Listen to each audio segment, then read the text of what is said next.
Israeli airstrikes have left Syria stunned and made any path toward normalization difficult, according to Syrian Foreign Minister Asaad al-Shibani. Speaking with CNN's Fareed Zakaria at the Council on Foreign Relations, al-Shibani said the attacks came after the fall of the Assad regime and have obstructed Damascus as it faced rising sectarian violence in the south. Despite his criticism of Israel, the minister emphasized that a strong and unified Syria would ultimately enhance regional security, a development he argued could also benefit Israel. The collapse of Bashar al-Assad's regime, long a key ally of Iran, last December triggered a swift Israeli military response. Israel carried out airstrikes on military sites across Syria and, for the first time in half a century, sent ground troops into and beyond the demilitarized buffer zone. Israeli officials said the operations aimed to stop chemical weapons and long-range missiles from falling into the hands of extremists. But Syrian Foreign Minister Asaad al-Shibani told CNN that citizens were stunned, especially since Iranian and Hezbollah militias had already departed with the former regime.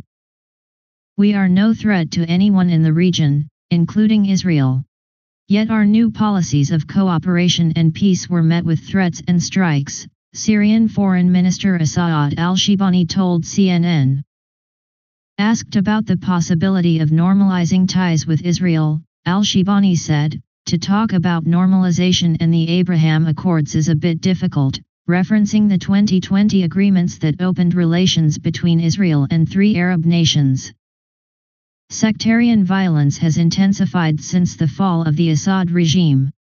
In March, hundreds were killed in a crackdown on the Alawite sect in Latakia. April saw clashes between pro-government forces and Druze militias, and by July fresh fighting erupted when Syrian troops intervened after attacks between Druze and local Bedouin tribes. Israel responded with airstrikes, saying it was acting to protect the Druze community. In the interview, Foreign Minister Asaad al-Shibani said Syrians welcomed Washington's decision to ease harsh sanctions once imposed on the late regime. "The United States' position towards Syria since the day of liberation is very positive," he told CNN, noting that the lifting of sanctions was met with great support among the Syrian people. Earlier this week, Syria's new president, Ahmed Al-Sharaa, addressed the United Nations for the first time. He urged a full end to the remaining sanctions so they no longer shackle the Syrian people.